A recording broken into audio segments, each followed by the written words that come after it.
Sway in the Morning, Shade 45.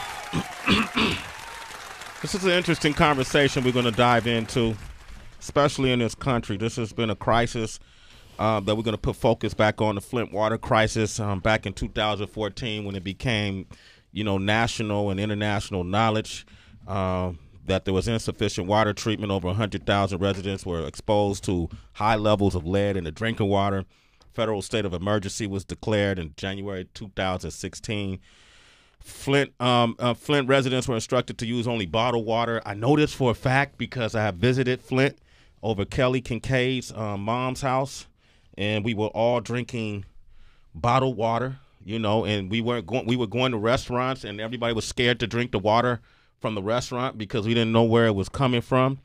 The outcome was 6,000 to 12,000 children exposed to lead, public health state of emergency, several lawsuits, several investigations, 4 resignations, 4 firings, 5 suspensions, 13 criminal indictments. And as we talk about national federal budgets and what we're going to spend money on, we're not talking about spending money on rebuilding infrastructure and cleaning the water in Flint. As we talk about, if we move in position and spend more money on war games, we're not talking about how we're going to improve infrastructure in the water in Flint. As we're talking about building walls to separate people from Mexico to people in the States, what about the water in Flint? We're not talking about that anymore. So there's this documentary, a short film for Flint that's playing during the Tribeca Film Festival today at 5:30 p.m., tomorrow at at the Regal Cinemas Battery Park, tomorrow at 5:45 at Regal Cinemas Battery Park, Saturday and Sunday at the Cinepolis Chelsea 5 on Saturday and the Regal Cinemas Battery Park on Sunday. And Kelly Kinkaid brought this to our attention because she was born and raised in Flint. Welcome her to the show. Good morning, Sway. Good morning, citizens. Sway, I wanted to add to this as well. There was a movie a long time, Erin Brockovich. Yes. She helped make national attention to this because a resident showed a video of one of the fire hydrants of water, dirty water pouring out, and she posted it on Facebook. And, this crisis was going on for a long time, but she assisted with getting a little more notoriety. Michael Moore helped it because he's also who did Roger and Me and other programs, Bowling for Columbine. He's a resident of Flint as well. It helped bring this to attention. And I want to just also bring out Flint is helping this story, but there's cities like Newark. Yeah. We just heard a story last week. It was a school in Brooklyn with dirty water. Yeah. And I think it's crazy when I watch my city in this global exposure that we're talking about water. Yes. And this is something that's essential for us living, and we're having a problem, and it's making us scared. When I go back home regularly. People have rooms that are designated for the water room. The water, what does that mean? That's what is a the room. water room? And I know people who from Flint, they can understand. It's a certain area that you put in your house that is for the stacks of water, the cases of water for it. And now there is question now that they're about to stop giving them water. What? Who are they that's about to stop? The people who are donating water, the city, the state, whoever's giving water. So with that said, we have the makers of the film for Flint with us right now. Brian Schulz and Matthew Mills, they're with us. And then, first of all, welcome to the show, gentlemen. Thank you so much. Thank you. With all that said, when you look at this short film, that's not exactly, we're not seeing just that, right, Kelly? No. One of the things I thought was important, I thank you for coming into my hometown and shedding light on this. What I appreciate about this documentary as a native of Flint is that Flint residents, we're still resilient. We still have hope. This is a bad situation, but everyone's are not moving. People are still hoping that it's going to change, and they want better times and positive times. And people, the mayor, residents in the city are still pushing for that better life and still moving on. It's just a new normal for them. Right. Well, first of all, thank you for having us on this platform, Sway, and for bringing light to the film, which in return gives light to Flint. And we talk about change. Right. Yeah. Why does change have to be so slow, especially when you're dealing with such a basic right in water? It was unfathomable to me when I first learned about this crisis about a year ago, this time last year, maybe even January, I was watching the news, and that's when all the national news came out about this water crisis. But in reality, it had been going on since April of 2014. Correct. And one of my Leon, who's in the film, I saw him at our premiere on Saturday night, and I actually asked him, Leon, do we actually know the date the water was actually switched? He goes, as a matter of fact, it was April 24th, and that was yesterday, the 3-year anniversary of when they actually made the switch to go from the Detroit Metro water to the Flint River, which they had done their homework on. Yes, it's safe, we could do this, but they didn't know it was going to have a corrosive agent that was going to corrode the pipes and lead poisoning. And I mean, when I went out there, I was just blown away. And I made many trips to Flint, and it's amazing, and it's in a different amazing that I was blown away. What I found fascinating about this doc, and Kelly, you could jump in, is the water crisis is really just the backdrop of some amazing things that are taking place in the community with some amazing people. Right. Right. What was the ideal behind that when you guys approached this? Well, Flint was, poised for a resurgence, much like Detroit, right? Like that whole area is on the come up, and then they just got nailed with this water crisis. And Brian went out there really just in search of the story, trying to find out what's the human connection to it. And instead of going heavily into the politics, instead of heavily going into the criminal activity and stuff, which is being covered fairly well by traditional media, no one's putting a human face to this story.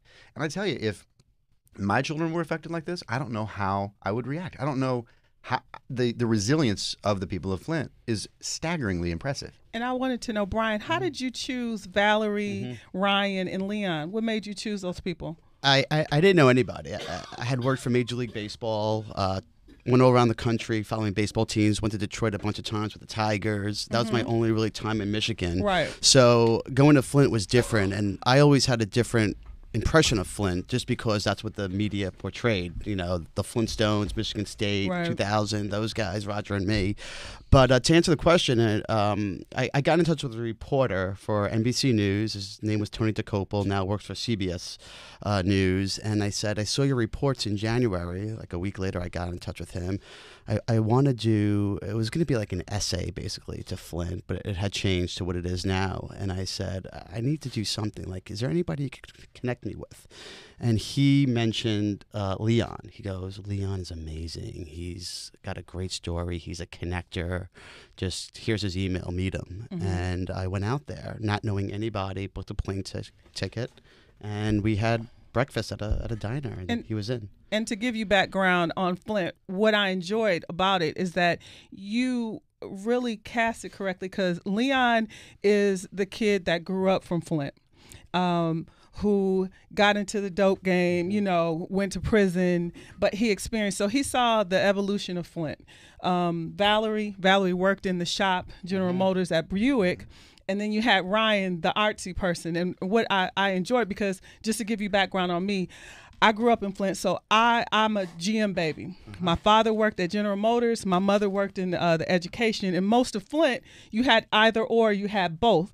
So I've seen the good, I've seen the bad, and the ugly of it. And I appreciate just the balance of the documentary to really see what's going on in Flint, and the hope and the bad, the crisis, because when you look at TV on CNN and all the other global news, it looks like Flint is like a third world country.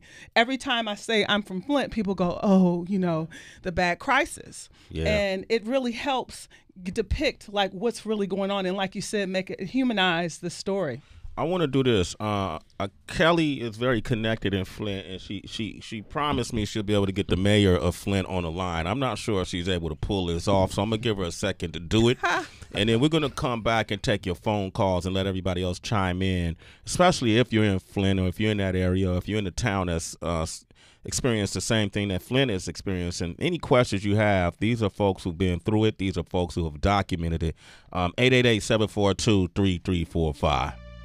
What's up? The ignorant, special shots to Big Boom, a personal autograph. They shots to all them niggas I forgot down on dating app. There's one more thing that you should know before I go with the sound.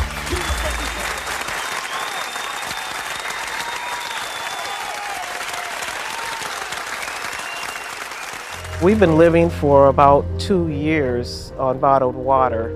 Sometimes you blow through a case in a day. You're drinking less water, and it's a weird thing to try to really ration your water. It's been very hard for most Flint residents to deal with. You poisoned the whole city and left us to fend for ourselves, feeling like we've been placed in a position to die slow. Without water, how are you going to survive? How can you live? That's a clip from the short film documentary called For Flint. It's playing during the Tribeca Film Festival now. If you can't make the Tribeca Film Festival, we have Brian Schulz is here, Matthew Mills is here. How can they see or view this? So we're just at the beginning of our run right now. So Okay. we had our world premiere on Saturday at Tribeca, and it was phenomenal, sold out crowd. We have 4 more screenings this week. We have a couple of other festivals this summer, and then we're working with some local stations in Michigan to do some pop-up screenings this summer. You can follow along at forflintfilm.com, at forflintfilm on Instagram and Twitter, and we'll be making all those announcements, and we'll certainly keep you all informed. Okay, the mayor of Flint is named Karen Weaver. I had a chance to meet her last year at a charity basketball game that I coached. My team won. Okay. And Kelly, said that she knew her then, but Karen kind of had to just kind of say, hey, waved at Kelly like she did anybody else. So I wasn't sure if it was true or not. Whatever. You said you would get her on the air. Is it going to happen? My name is Kelly, and I do this. I'm about all that life, and she's on the line right now. Oh, Good morning, great, Mayor great. I am Weaver. certainly on the line. Oh, wow. Wow. Flint stand together. That's right. All right. Flint strong. We got, That's right. we got Mayor Karen Weaver here with us. Mayor of Flint, ladies and Hey, gentlemen. Mayor Weaver. Hey. How's it going? How are you? How have you been? You know what? It's going. And I watched this short video, and I was really impressed. I need to give all of you all a big thank you, a big shout out, because it was wonderful. It was absolutely wonderful. What impressed you about it? That's just where I was going. You know what impressed me was that it showed different sides of Flint.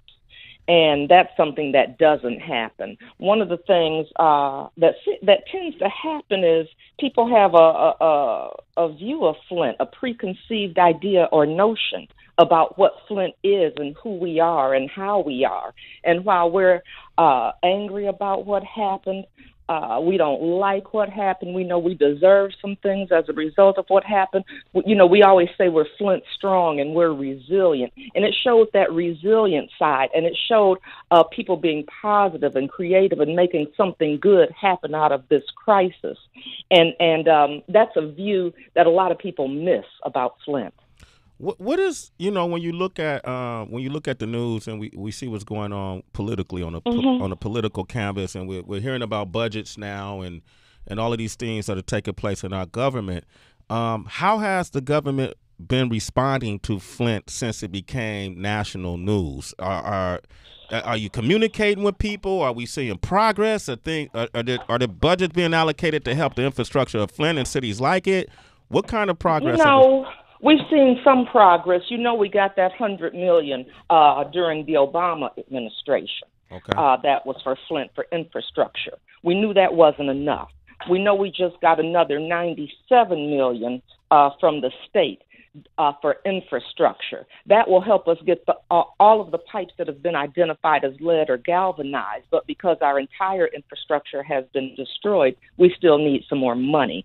So we're looking for that to happen. The other thing is, while we're making progress as far as, putting construction crews out, we have water pods that are going to be perhaps going away later on this year. Probably late summer is when they've started talking about some of these things disappearing. And people aren't happy about that, because we know while we've got money to remove some of these lead service lines, it's going to take us 3 years. We know while we're doing it, people still have to protect themselves because we're shaking things up underground, so we still have to stay on bottled and filtered water. And that's where some of the anger lies is, well, how do you take these things away? Now, it wasn't something that the city took away from the people. The state was providing the bottled water, and it's going to be leaving. It's going to be leaving. So there's some frustration still. There's some anger still because, you can see progress happening. We see that, we just launched something the other day with Major League Baseball and the Tigers that's coming to Flint, and it started this past weekend. We're going to announce some businesses that are coming to Flint. In fact, with the construction, it's the first time that we got a minority-owned business to ever get like a $10 million contract in the city of Flint. So you see those things happening, but we still know it's not enough. Mm-hmm. So it's an interesting time in the city of Flint. If I come to Flint today and I got some water out of the sink. Well, you wouldn't. If you got some water out of the sink, it better be filtered. Okay, so what if I shower? Well, that's an interesting thing because, some people, they're saying that it's okay to shower. And it depends. It depends because some people are more sensitive to things than others. So you still have some people that are saying, I break out when I shower. Yeah. And some folk tend not to believe them because I may not break out. Uh-huh. Well, I may not have the same skin issues and sensitivities that you do to this. So because I don't break out doesn't mean my neighbor isn't breaking out. Okay. All right. We got the mayor of Flint, Karen Weaver, with us. We have Brian Schulz with us. Matthew Mills is with us from the short film For Flint. We're also going to open up these phone lines, 888-742-3345. DB, I know you and Tracy got a quick question. Go. Yeah, real quick, because as filmmakers, I know a lot of times when you bring to light something this serious that has to do with government or political issues or anything, there might be some resistance for people to want to talk about it or be on camera or featured in the film. Did you guys face that with anybody you wanted to talk to or get information? We were really micro in what we wanted to attack. I had this idea that I wanted to show a positive image of Flint. So I told you how I got Leon through a reporter. My next step was going to the Flint Institute of the Arts, which is a great center there in Flint. It's been around forever. And the mayor could attest to all the great stuff they do there. And that's where I found my other doc subjects. And that was it. I had 3. I'm like, I'm happy. Valerie was a potter. I'm like, the whole water and the, analogous relationship there, and coming from GM, and then Ryan, sort of this new generation coming from outside of Flint and now living in Flint. So no hesitation. I just want them to trust me at the end of the day. As a director, you want your subjects to trust you, and they trusted me 100%, and I'm grateful to them for that. Dope. Brian, Matt, Mayor Weaver, each or one of you guys can take on this, but a lot of times when Flint gets brought into conversation, I've noticed that people use it as further proof of a racial divide in America. And a lot of folks say because the majority of the people affected are coming from lower income, minority-based communities, it further looks like we just forget about Black people. How do you guys feel about that, especially having created this doc? If this happened in Georgetown of Washington, D.C., it would have been fixed immediately. Mm-hmm. People would have been in arms. If this happened in Beverly Hills, people would have lost their damn minds. Yeah. So, and that's exactly right, because that's what we said here. If this had been a different community, a more affluent community, it wouldn't be 3 years later. We wouldn't be having an anniversary 3 years later that we're still on bottled and filtered water. It would have been fixed. The money would have come in. The infrastructure would have been changed, and that would be the end of it. Mayor Weaver, is this correct? You recently met with President Trump. What was that conversation like as far as the water crisis? It wasn't enough. I'll tell you that. It was interesting because I know when he campaigned, he talked about infrastructure as a priority. So when I had the opportunity to meet with him, I said, I really want to talk with you about what's going on in Flint.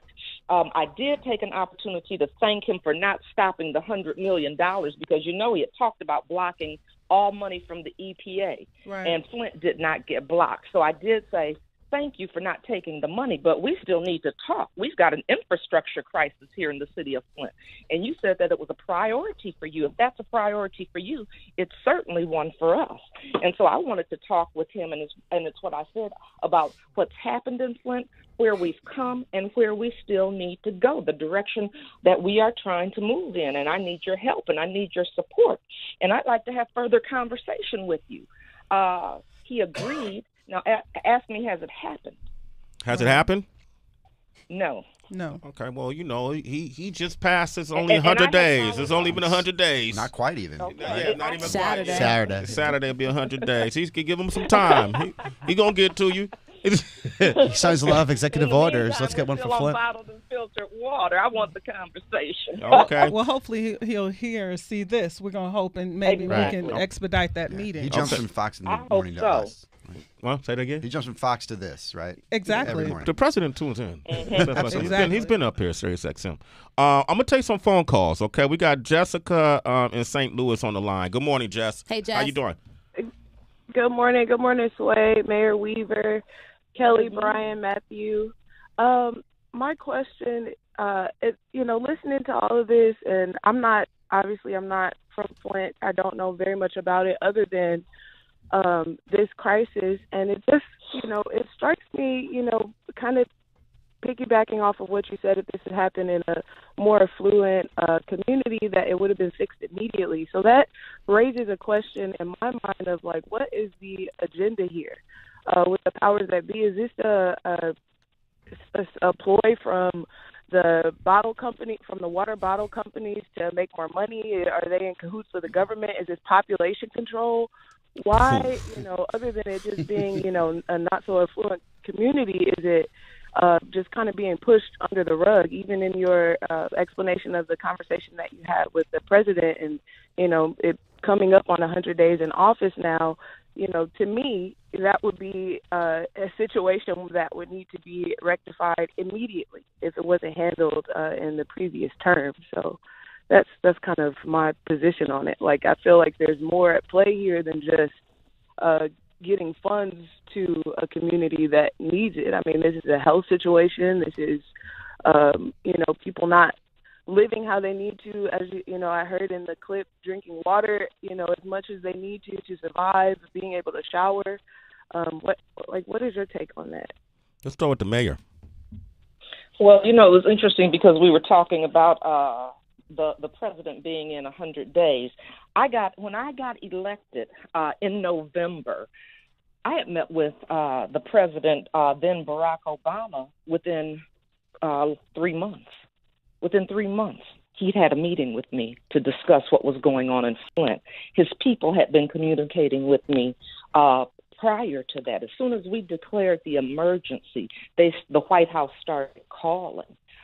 So 100 days is 100 days too long, especially when you came here knowing that we had this problem, especially when you came here campaigning, saying that if I get elected, I am going to help fix Flint. So, that part I don't understand, and that's the question we've been asking, too. What was going on? What was going on in the city of Flint? Some of us do believe that they were looking at doing a different form of government in the city of Flint. They were trying to change where the local people had control to go to a more regionalized form of government. Mm-hmm. And it kind of takes the voice away from the people, because we know Flint is predominantly African American. We know it used to be working class, but we don't have many workers like we used to. Mm-hmm. And so if we went to a different form of government, because we go from being the majority to being the minority. And if you think our voice was taken and we're already the majority, what do you think would happen if we're the minority? Was it for you? I'm just sitting there thinking about it. I mean, mm-hmm. Jessica, you're a citizen. Thank you for your so call. Thank you, Mayor. Absolutely. For you, was it like a slap in the face when you saw the president meeting with like a Steve Harvey or a Jim Brown or a Kanye West, a lot of celebrities, instead of meeting with you to talk about what's going on in Flint? Well, absolutely. Absolutely. It really was. And I thought, you did a lot of talk about Flint and about the infrastructure and how this was a priority, and yet we have not had this conversation. I mean, you know how they tell you to have an elevator speech ready? Yeah. I had to have an elevator speech ready, and I'm glad I did, because that was the length of the meeting. Wow. That was the length of the meeting. Like, how long did the meeting last? 5 minutes? What I just told you. That's it? Let me tell you something. It was so funny because when he came to talk, we were supposed to have the meeting set up. So they said, okay, we're going to go in this room. As soon as he's done, let's go in this room. We go to the room, and he said he's going to talk to you, the attorney general, and the governor. You three will go in that room over there. I said, okay. In the meantime, he's taking pictures. So when I go up there, I said, they're taking pictures and everybody leaves. I said, well, wait a minute, I've got something to say. Mm-hmm. And I'm telling you, it was about a minute elevator speech. Nah. And so that was why I said, okay, I'm going to follow up. And I had my chief of staff call and say, we need to have further discussion about what's happened in the city of Flint and what we need from the federal government. And I have not heard back yet. I haven't heard back yet. Okay, we have Aaron from Indianapolis on the line. Go ahead, Aaron. Good morning. How are you? Hey, Aaron. Hey, how y'all doing today? Good morning. Doing okay, Aaron. It's a great docu-film that's out for Flint, man. Be on the lookout for that. Sure is. Hey, yeah, no doubt. But this is my thing. I don't have no question. I just got a donation. I want to know how can I donate, and start with me or whoever start. I'm originally from the south side of Chicago, been in Indianapolis about 4 years, but I want to donate, and that's what I'm saying. It's gonna take for us as people to do this. So I start with me. So y'all give me something to give me a website or something so I can throw this money. And everybody who's listening, come on, y'all, let's put some money up in here. But I ain't trying to say give government or nothing, but let's just go ahead and try to make this movement on our own right now. I like Aaron. Aaron, you're a super citizen, man. He's saying, how can you donate money? How can people help out Flint that's from other places, including Flint? Mayor Weaver, what would you suggest? You know what? You can go to the Community Foundation of Greater Flint, and there are a lot of different areas where you can donate money once you go onto their website. And one thing we really want people to do is, because we want to put our own people to work, if they go to Flint Waterworks when they get there. If you go to the Community Foundation of Greater Flint and go to Flint Waterworks, we're putting that money toward hiring our own people, because as we continue to give out water, as we continue to go to door, as we continue to work with the people removing the lead service lines, we're training our young people ages 16 to 24 on hooking them up with apprenticeship programs with the plumbers and the pipe fitters, so they can have a job where they're making, some decent wages and can take care of themselves. And we have to be part of this. So if you go to the Community Foundation of Greater Flint and go to Flint Waterworks, we would really appreciate it. All right. No doubt, everybody. No doubt. One more thing. Everybody stand up and donate this money for each other, man. Let's make this move. I love y'all, man. All right. Love you too, Aaron. All right. And then, write your government too. Jason from Detroit, leave a message. Manny and Callie, leave a message. Rudy in D.C., leave a message on the voicemail. Brian. Mayor Weaver, first of all, I want to thank you for coming. I didn't know if Kelly was going to pull it off. I just want to thank you. Don't underestimate. Yeah, exactly. I don't even feed into that. I'm from Flint. She pulled it off. We get things done. Hey, yeah, but absolutely. But I appreciate you all helping us keep this story out, because as goes Flint, you see what's happening in other communities around this country. Yeah. So we cannot let this happen. This is 2017. We shouldn't be talking about water. Yeah, I know, man. We're talking about water. And Mayor, we want to talk to you more, so we're going to get Kelly to hook us up with you. And we'll be in Flint, Mayor Weaver. We'll love to see you. And Congressman Dan Kildre's doing a great job in the U.S. Representatives and in the Congress. So there's a lot of people for Flint out there. So we just want to add our voice. Right. Brian Schulz, thanks for coming by. Thank you. Fight the fight. Thank you, Mayor Weaver. Y'all reach out for her on social media too. Brian Schulz. Thank you for coming through. Thank you. Those social media is forflintfilm.com on Instagram and Twitter, forflintfilm. And then also on Facebook. Everybody has Facebook. And Matthew is a co-worker, man. Good to see you, brother. Got you. Everything starts at MTV. Yes, yeah, everybody starts. Look, you see how the B Real World first season. 7 degrees of separation. Right, it's all up in MTV. there. That's right. I grew up in All MTV. right, Kelly, thank you for making this happen. And you Thank can you, reach Sway. Kelly Kinkaid at. Kelly Kinkaid, KELLYKINKAID. And there was a poem you wanted to end this with. Yes, this is a talented artist. She's also from Flint. Her name is Mama Soul. She has a new project out, but she actually, Sway, you got a chance to hear this at the Mopeat basketball game last year. And I wanted to just end with this. Now we come in peace with the intent to increase and restore hope for the hopeless, and love is the focus. I pray that this message will reach far beyond them clouds, God. We need you involved now. Your spirit is needed, so this isn't repeated. Why is it like this, a crisis? I cry with my right fist lifted for my brothers and sisters. These little kids are becoming statistics. The Tuskegee experiment, like they did with syphilis. Honestly, I'm questioning if this was intended. What made you go and change the water source that Flint gets? Answer me that. Emergency management? Obvious fact. Your family's not residents of the city, affected by your lack of concern. Your inappropriate protocol, cutting your costs. But what's the sense of saving money though when lives are lost? It's Sway in the morning, only for Shea 45.